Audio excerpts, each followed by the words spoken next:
الحمد للہ رب العالمین، والصلاة والسلام علی سید الانبیاء والمرسلین، اما بعد فاعوذ باللہ من الشیطان الرجیم، بسم اللہ الرحمن الرحیم۔ ان اللہ لا یستحیی ان یضرب مثلا ما بعوضة فما فوقها فأما الذين آمنوا فيعلمون أنه الحق من ربهم صدق الله العظيم۔ إن الله وملائكته يصلون على النبي يا أيها الذين آمنوا صلوا عليه وسلموا تسليما۔ الصلاة والسلام عليك يا رسول الله وعلى آلك وأصحابك يا حبيب الله۔ الصلاة والسلام عليك يا نبي الله وعلى آلك وأصحابك يا خاتم النبيين۔ فرمان آخری نبی صلی اللہ تعالی علیہ وآلہ وسلم ہے، جس نے قرآن کریم پڑھا اور اپنے رب کی حمد بیان کی اور مجھ پر درود پاک پڑھ کر اللہ تعالیٰ سے بخشش کا سوال کیا تو اس نے بھلائی کو اس جگہ سے ڈھونڈ لیا۔ اللہ تعالیٰ ہم سب کو حضور علیہ السلام کی ذات پر کثرت سے درود پاک پڑھتے رہنے کی توفیق عطا فرمائے۔ جو آیات کریمہ آپ کے سامنے تلاوت کی ہے، اس آیات کریمہ کا جو شان نزول ہے وہ سماعت فرمائے، پھر اس کا ترجمہ کریں گے تو انشاءاللہ بات سمجھ میں آئے گی۔ قرآن مجید کے اندر خالق کائنات جل جلالہ نے بعض مقامات پر غیر مسلموں کے باطل نظریات اور جھوٹے عقائد کو مکڑی کے جالے اور مکھی سے تشبیہ دی ہے۔ جب خالق کائنات جل جلالہ نے اہل عرب کو قرآن کریم جیسا کلام بنا کر لانے کا چیلنج کیا تو اس اہل عرب نے، جو بڑے بڑے فصحاء تھے، بڑے بڑے بلغاء تھے، بڑے بڑے ادیب تھے، انہوں نے بڑی ایڑی چوٹی کا زور لگایا، مگر کوئی بھی قرآن کریم جیسی ایک آیات بنانے میں بھی کامیاب نہ رہا۔ جب وہ کچھ نہ کر سکے، بڑے بڑے ان کے بلغاء، فصحاء، بڑے بڑے شاعراء جب وہ کچھ نہ کر سکے تو پھر انہوں نے قرآن کریم پر الٹا اعتراض کیا اور کہنے لگے کہ قرآن تم دعویٰ کرتے ہو کہ یہ اللہ کا کلام ہے، تو اس قرآن کریم کے اندر ایسی ایسی چھوٹی چیزیں، حقیر چیزیں، مثلا مکھی ہے، مکڑی ہے، اس چھوٹی چھوٹی چیزوں کا ذکر قرآن مجید کے اندر کیوں ہے؟ قرآن کریم تو اللہ کا کلام ہے، اس کے اندر تو چھوٹی چیزوں کا ذکر نہ ہوتا، جو حقیر چیزیں ہیں، مکھی ہے، مکڑی ہے، ان کا ذکر نہ ہوتا۔ تو جب یہ انہوں نے اللہ کے کلام قرآن مجید پر اعتراض کیا، جب وہ چیلنج پہ تو نہ کر سکے، قرآن جیسی کوئی ایک آیات بھی نہ لا سکے، تو جب اس طرح کا اعتراض کیا تو خالق کائنات جل جلالہ نے یہ آیات مبارکہ نازل فرمائی، اور اللہ تعالیٰ ارشاد فرماتا ہے ان اللہ لا یستحیی، بے شک اللہ اس سے حیا نہیں فرماتا۔ کس بات سے؟ فرمایا ان یضرب مثلا ما بعوضۃ فما فوقها، کہ مثال سمجھانے کے لیے کیسی ہی چیز کا ذکر فرمائے، چاہے وہ مچھر ہو یا اس سے بڑھ کر ہو۔ اللہ تعالیٰ ارشاد فرماتا ہے، فرمایا کہ اللہ لوگوں کو سمجھانے کے لیے جب لوگوں کا ذہن بھی چھوٹا ہو، ان کا ذہن بھی محدود ہو، تو اللہ تبارک و تعالیٰ ان کو سمجھانے کے لیے، ایک مثال سمجھانے کے لیے قرآن کے اندر ان کے ذہنوں کے مطابق چھوٹی چھوٹی چیزوں کا ذکر کیا۔ تو اللہ تعالیٰ ارشاد فرماتا ہے فَأَمَّا الَّذِينَ آمَنُوا، پس بہرحال جو ایمان والے ہیں وہ تو جانتے ہیں، کیا جانتے ہیں؟ أَنَّهُ الْحَقُّ مِن رَبِّهِمْ، کہ یہ قرآن جو ہے وہ اپنے رب کی طرف سے ہے۔ جو ایمان والے ہیں وہ جانتے ہیں اور مانتے ہیں۔ اور اللہ تعالیٰ ارشاد فرماتا ہے کہ وَأَمَّا الَّذِينَ كَفَرُوا فَيَقُولُونَ مَاذَا أَرَادَ اللَّهُ بِهَذَا مَثَلًا، اور فرمایا جو کافر ہیں تو وہ کہتے ہیں اس مثال سے اللہ کی کیا مراد ہے، کہ اللہ نے مکڑی کا ذکر قرآن پاک میں فرمایا، اللہ نے مکھی کا ذکر قرآن مجید میں ذکر کر کے مثال دے کر اللہ کی اس سے کیا مراد ہے؟ تو اللہ تعالیٰ آگے ارشاد فرماتا ہے، فرمایا ان چیزوں کو ذکر کر کے، قرآن کریم کے اندر ان چھوٹی چھوٹی چیزوں کو ذکر کر کے اللہ تعالیٰ ارشاد فرماتا ہے، فرمایا اس میں ایسی حکمتیں ہیں، ایسی اس کے اندر سمجھانے کی باتیں ہیں، فرمایا یضل بہ کثیرا ویہدی بہ کثیرا، فرمایا ایسی چھوٹی چیزوں کا ذکر کر کے اور قرآن کے اندر ان چیزوں کا ذکر کر کے فرمایا بہت سے لوگوں کو اس کے ذریعے گمراہ کرتے ہیں، کہ وہ ان چیزوں کو دیکھ کے وہ کہتے ہیں یہ قرآن کے اندر ایسی چیزوں کا ذکر کیوں ہے؟ اور فرمایا بہت سے لوگوں کو اللہ ہدایت عطا فرماتا ہے، کہ جو کافر جیسے ہیں وہ تو کہتے ہیں ان جیسی چیزوں کا ذکر قرآن کریم کے اندر ذکر کرنا کیوں ہے؟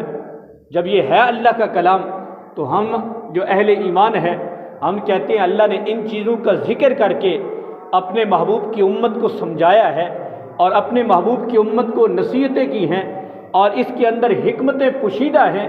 اس لیے خالق کائنات جل جلالہ نے ان چھوٹی چیزوں کا ذکر کر کے اہل ایمان کو، بہت سے لوگوں کو ہدایت عطا فرماتا ہے، اور کافر اور ان جیسے لوگ جو ہیں وہ گمراہ ہو جاتے ہیں۔ اور اللہ تعالیٰ ارشاد فرماتا ہے وَمَا يُضِلُّ بِهِ إِلَّا الْفَاسِقِينَ، اور اس کے ذریعے صرف نافرمانوں ہی کو گمراہ کرتا ہے، کہ جب ان چھوٹی چھوٹی چیزوں کو دیکھتے ہیں تو جو اللہ کے نافرمان ہیں وہ ان چیزوں کو دیکھ کر وہ گمراہ ہو جاتے ہیں اور اللہ کے راستے سے بھٹک جاتے ہیں۔ تو پیارے دوستو، قرآن کریم ایک ایسی چیز ہے کہ جو آیات کریمہ ہم نے پڑھی ہے، اس آیات کے تحت ہمیں نصیحت کیا ملتی ہے، ہمیں اس آیات کریمہ سے سبق کیا ملتا ہے؟ تو مفسرین کرام نے اس آیات کے تحت لکھا کہ فرمایا کہ جو آیات اللہ نے یہ ارشاد فرمائی ہے، اس میں سب سے پہلی چیز جو سیکھنے کو ملتی ہے، سب سے پہلی چیز جو نصیحت ہے وہ یہ ہے کہ علم دین سیکھنے، دوسروں کو سکھانے میں ہمیں جھجک نہیں کرنی چاہیے، ہمیں جھجک محسوس نہیں کرنی چاہیے کہ میں اتنا بڑا ہو گیا ہوں تو علم دین سیکھوں، یا میں اتنا بڑا ہو گیا ہوں تو دوسروں کو علم دین سکھاؤں۔ اس چیز کی شرم نہیں کرنی چاہیے، اس لیے کہ اللہ تعالیٰ فرماتا ہے ان اللہ لا یستحجی، فرمایا اللہ اس سے حیا نہیں فرماتا کہ ان یضرب مثلا ما بعودۃ فما فوقہا، فرمایا کہ مثال سمجھانے کے لیے کیسی ہی چیز کا ذکر فرمائے، چاہے وہ مچھر ہو یا اس سے بڑھ کر ہو، تو اللہ اس چیز سے حیا نہیں فرماتا کہ چھوٹی چیز ہو بڑی ہو، اللہ لوگوں کو سمجھانے کے لیے مثال ذکر کرتا ہے۔ تو فرمایا لوگوں، اللہ نے جب ایسی چیزوں کو ذکر کر کے ہمیں سمجھایا ہے تو ہمیں بھی قرآن کو سیکھنے کے لیے، علم دین کو سیکھنے کے لیے شرم نہیں کرنی چاہیے، چاہے ہماری عمر کتنی بڑی ہوگی ہو تو ہمیں علم دین کو سیکھنا ہے، اور علم دین سیکھنے میں ہمیں جھجک، شرم محسوس نہیں کرنی چاہیے۔ اس لیے فرمایا کہ کتنے سارے ایسے دینی مسائل ہیں جو حیا والے ہیں، یہ مسئلے سیکھنے بتانے میں بندے کو جھجک محسوس ہوتی ہے کہ یہ فلاں مسئلہ تو اپنے امام سے پوچھوں یا فلاں مسئلہ میں پوچھوں، تو اس میں تو بڑی میرے لیے ایک جھجک یا شرم کی بات ہے۔ تو ایسا نہیں ہے، ہمارے آقا صلی اللہ تعالیٰ علیہ وآلہ وسلم جو سب سے بڑے حیا والے ہیں، جو سب سے بڑے حیا والے ہیں، جو حیا کے پیکر ہے، تمام انبیاء کے سردار ہے، تو ہمارے آقا صلی اللہ علیہ وسلم نے صحابہ کرام کو وہ مسئلے سکھائے، اور صحابہ کرام نے ان مسائل کو سیکھا، اور صحابیات آقا علیہ الصلوۃ والسلام کی بارگاہ میں آئیں اور انہوں نے ایسے حیا والے اور ایسے مسائل سیکھے کہ جس میں انہوں نے شرم نہیں محسوس کی کہ ہم نے اس مسئلے کو سیکھنا ہے تو ہم شرم محسوس کریں، ایسی بات نہیں ہے۔ علم دین کو سیکھنے کے لیے کیا کرنا ہے؟ حضور اکرم نور مجسم شفیع معظم صلی اللہ تعالیٰ علیہ وآلہ وسلم جب بھی اپنے صحابہ کو کوئی مسئلہ بتاتے تو آپ سب سے پہلے یہ بات ارشاد فرماتے، آپ فرماتے ان اللہ لا یستحیی من الحق، فرمایا بے شک اللہ پاک حق بیان کرنے سے حیا نہیں فرماتا، لہٰذا میں بھی تمہیں یہ دینی مسائل سکھانے کے لیے حیا نہیں کرتا کہ یہ مسئلہ ان کو نہ بتاؤں، ایسا نہیں ہے۔ فرمایا جب اللہ حیا نہیں فرماتا، یعنی اس سے یہ نہیں ہے کہ بندہ شرم کرے اور مسئلہ نہ بتائے، فرمایا اللہ بھی یہ فرما رہا ہے چاہے وہ مچھر یا مکھی کی بات سمجھا کر لوگوں کو مسئلہ سمجھائے، تو اللہ تعالیٰ اپنے محبوب کو بھی یہ فرما رہا ہے کہ اپنی امت کو مسائل کو سکھانا ہے۔ ان میں سے ایک مسئلہ یہ ہے کہ ایک عورت حضور اکرم صلی اللہ تعالیٰ علیہ وآلہ وسلم کے پاس آئی اور غسل کے متعلق ایک سوال کیا، اور حدیث پاک میں آتا ہے کہ اس عورت نے سوال کیا کیا تھا کہ آج ہم سوال پوچھنے سے علم دین سیکھنے کو شرم محسوس کرتے ہیں، تو ایک صحابیہ ام المؤمنین حضرت ام سلمہ رضی اللہ تعالیٰ عنہ سے روایت ہے، یہ حدیث پاک ہے کہ ایک عورت آئی اور عرض کیا یا رسول اللہ صلی اللہ تعالیٰ علیہ وآلہ وسلم، اللہ پاک حق بات کرنے سے نہیں شرماتا، اللہ پاک حق بات بیان کرنے سے نہیں شرماتا، اس لیے میں آپ سے ایک مسئلہ جو ہے دریافت کرنے کے لیے حاضر ہوئی ہوں، تو آپ ارشاد فرمائیں۔ پیارے آقا نے فرمایا بتاؤ مسئلہ کیا ہے؟ تو وہ عورت کہنے لگی کہ یا رسول اللہ اگر عورت کو احتلام ہو جائے، عورت کو احتلام ہو جائے تو کیا اس پر غسل ہے؟ تو جب اس عورت نے پیارے آقا صلی اللہ علیہ وسلم کی بارگاہ میں یہ سوال کیا تو پیارے آقا صلی اللہ تعالیٰ علیہ وآلہ وسلم نے فرمایا ہاں، اگر عورت کو احتلام ہو جائے تو اس پر غسل فرض ہے۔ تو ام المؤمنین حضرت ام سلمہ رضی اللہ تعالیٰ عنہ جو حضور کی زوجہ ہے، جب یہ مسئلہ سنا تو آپ ہنسی، اور جب پیارے آقا صلی اللہ علیہ وسلم نے یہ دیکھا کہ آپ ہنسی بھی ہیں اور ساتھ یہ کہنے لگی کہ یا رسول اللہ کیا عورت کو بھی احتلام ہوتا ہے؟ کیا عورت کو بھی احتلام ہوتا ہے؟ تو ہمارے آقا صلی اللہ علیہ وسلم نے فرمایا پھر لڑکا کس چیز کی وجہ سے اس کے مشابہ اور اس کے ہم شکل ہوتا ہے؟ یعنی پیارے آقا صلی اللہ علیہ وسلم نے فرمایا ہاں عورت کو بھی احتلام ہوتا ہے، اور پھر پیارے آقا نے ایک مثال بھی ارشاد فرمایا کہ دیکھیں کچھ بچے ایسے ہوتے ہیں جو ماں کی شکل ہوتے ہیں، کچھ بچے ایسے ہوتے ہیں جو باپ کی شکل ہوتے ہیں۔ تو پیارے آقا صلی اللہ علیہ وسلم نے فرمایا کہ ہاں عورت کو بھی احتلام ہوتا ہے، اس لیے فرمایا کہ کچھ بچے جو ماں کے مشابہ ہوتے ہیں تو ماں کا جو پانی ہے وہ مرد کے پانی پہ غالب آ جاتا ہے، تو تب بچہ جو ہے وہ ماں کے مشابہ ہوتا ہے، اور جب مرد کا پانی عورت کے پانی پہ غالب آ جائے تو بچہ جو ہے پھر باپ کے مشابہ ہوتا ہے۔ تو ایسے مسائل صحابیات نے اور صحابہ نے حضور سے پوچھے، اور ہمارے آقا صلی اللہ علیہ وسلم نے فرمایا میں مسئلہ بتاتا ہوں، میں حیا نہیں کرتا، شرم نہیں کرتا کہ مسئلہ آپ کو نہ بتاؤں۔ تو پیارے آقا صلی اللہ علیہ وسلم نے ایسے مسائل اور غسل کے متعلق، کیونکہ یہ غسل کے بارے میں مسئلہ تھا کہ یا رسول اللہ اگر عورت کو احتلام ہو جائے تو کیا غسل ہے؟ تو پیارے آقا نے فرمایا ہاں اس پہ غسل فرض ہے۔ تو غسل کے مسائل اور پیچیدہ مسائل صحابہ نے حضور سے پوچھ کر اپنی امت کو ایک نصیحت تھی کہ اے میری امت والو، غسل کے مسائل ہوں، وضو کے مسائل ہوں، نماز کے مسائل ہوں،